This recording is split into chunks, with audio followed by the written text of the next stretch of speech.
I'm often asked, what are the most vibrant coloured fish I can add to my community aquarium? I'm always going to pick this fish, and this is why.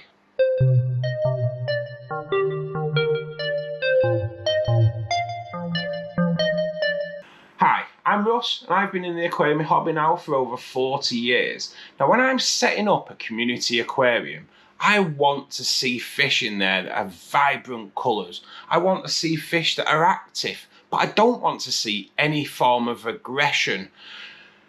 I want a centrepiece fish that has some great colours, and that centrepiece fish for me would be the rainbow fish. So in today's video, we're going to take a look at different species of rainbow fish that have different colours. We're also going to take a look at the vibrant coloured fish that can not only coexist with the rainbow fish, but can also interact with them. We're also going to take a look at how to maintain the perfect tank conditions, what we can put in the aquarium to help keep your water clean, and what we can also add to the aquarium like botanicals, which will help keep those water parameters stable. But to start off with, we're going to take a look at the male Bosemani rainbow fish. Like with the majority of fish species, the male is the one that has all the colour, and the male Bosemani is no exception. With their beautiful orange pearlescent bodies and the front half, this iridescent silver and blue body, they are such a beautiful addition to any community aquarium. The next one would be the Iranian red rainbow fish. Now, I have some Iranian reds in here, and at the moment they are only young, so they're really dull grey colour, but as they mature and then reds start coming out, they are going to look absolutely beautiful, and again will be a striking fish to add to any community aquarium. The next rainbow fish you could add to a community tank would be the Madagascan rainbow fish. They're a little bit more elongated, and they have a silver yellow body and the fins with some striking reds and blacks. Readily available in our local fish stores would be the Lake Katubu rainbow fish or the blue turquoise rainbow fish. Now, they are absolutely striking with their neon blue colours, and the males, they have a yellow stripe that comes down their heads, and in the morning you will see them flashing that yellow light, that yellow line, to attract the female. They are such a beautiful fish to add to your aquarium. In here I also have some western rainbow fish that come from the western parts of Australia. They're more of a silver fish, but they do have some striking orange and black lines that run down their body. And because they're so active, they are just a great addition to any community tank. Then you could also take a look at the Susi rainbow fish. Now, I have Susi rainbow fish in here as well, and throughout the day they have this low pink hazy body. But when it comes to spawning, which is like once a day, for me, they tend to be around about 6 in the afternoon. And that little peachy body turns to this vibrant, peachy, orangey body. And when they do colour up, they are the most striking fish in this aquarium. Even more striking than the Bosemani. And they are superb. Then you could also take a look at the Park and Sonai rainbow fish. Now, they are very, very similar to the Bosemani, but they come in yellows and they come in some beautiful reds, and their coloration is a little bit patchy, but they are so vibrant in colour, and they will make a great addition to any aquarium. There are also the fork-tail rainbow fish, and they have some striking yellow fins and blue eyes. Now, we could sit here all day going through different types of rainbow fish. I just wanted to point out the different colours of certain rainbow fish. I think there are over 40 different species of rainbow, so we don't want to sit here going through them all. But as you can see, rainbow fish offer so many different variations and different colours. They're the ultimate centrepiece for any community aquarium. They're all active, they're calm in temperament, and such a peaceful nature. So when you're looking for tankmates for your centerpiece rainbow, then you want to be looking at fish that will interact with the rainbow fish, that can coexist, but you also want those vibrant colours.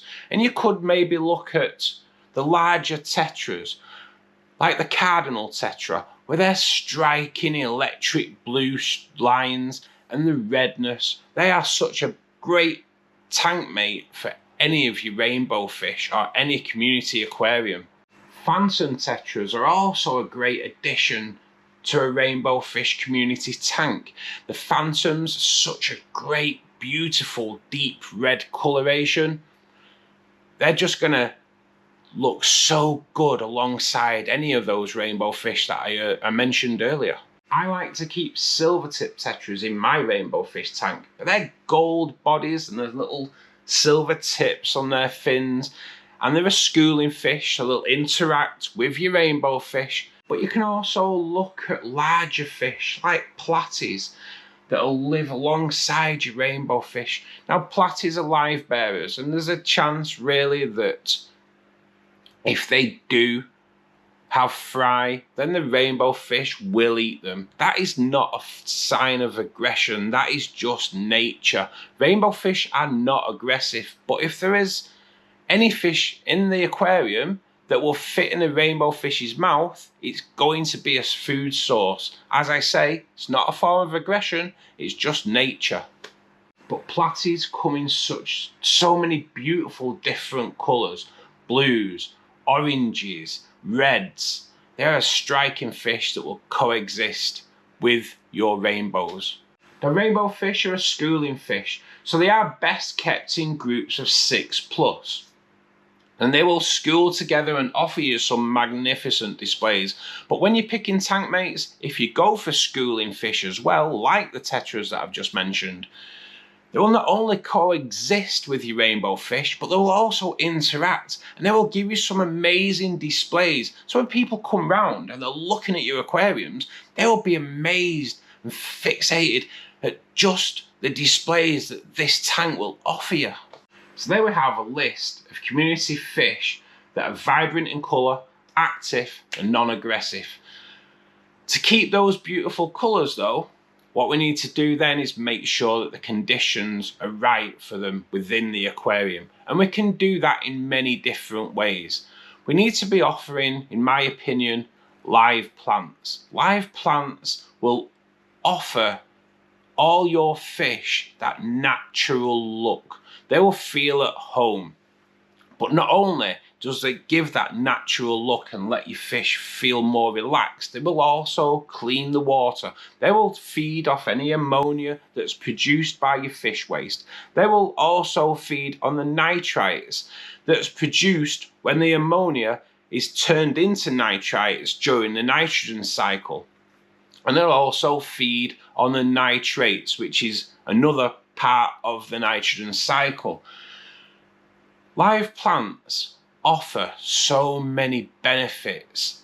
Not only do they look aesthetically beautiful, but they are also going to give your fish hiding places, places to retreat when they feel stressed. Now, we do want to try and aim for your fish not to be stressed, but they can get stressed when you walk past the tank. They can be a little bit spooked. So to the live plants, give the fish somewhere to retreat into so they just stay nice and calm.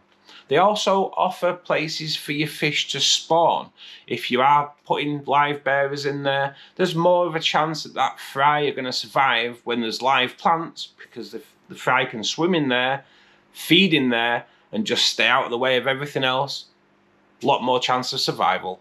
To keep those fish healthy, the water parameters have to be correct. So we'll start by water temperature. The ideal temperature, in my opinion, for a community aquarium would be around about 78 degrees Fahrenheit, which is 25.5, 26 degrees Celsius. pH, you want to be looking really between 6.8 to 7.5, with GHs of up to 20 degrees. Ammonia and nitrite levels need to be at 0 all the time. Live plants will help with this. And your nitrates, I'd say really nothing more than 80 parts per million. Live planted aquariums, the nitrates are always going to be high because of the fertilisation that you put in there. Live plants will feed on these, but we can also control these by doing regular water changes. Now, I do them weekly. Some people disagree, some people do them fortnightly. Some people don't actually do water changes at all, but that's not my style, I'm afraid. I do weekly water changes in this aquarium. This aquarium gets 30 to 40% water changes every week. That keeps my water parameters correct at all times. I do test my water source just to make sure there's no impurities in there. But I'm quite lucky because my water source is very, very good. A majority of community aquarium fish prefer soft water, and this can be maintained by adding botanicals. Botanicals are things like catappa leaves, different types of cones, seed pods, and when prepared and you add them to the aquarium, they will not only add a natural look to your aquarium, but they'll add a food source to your aquarium. They'll also can add tannins to the aquarium if that's the look you're looking for. But they'll also help stabilise the water parameters. And if you want to know more about adding botanicals and the benefits of adding botanicals to your aquarium, then watch this video next, and I will see you there. Take care.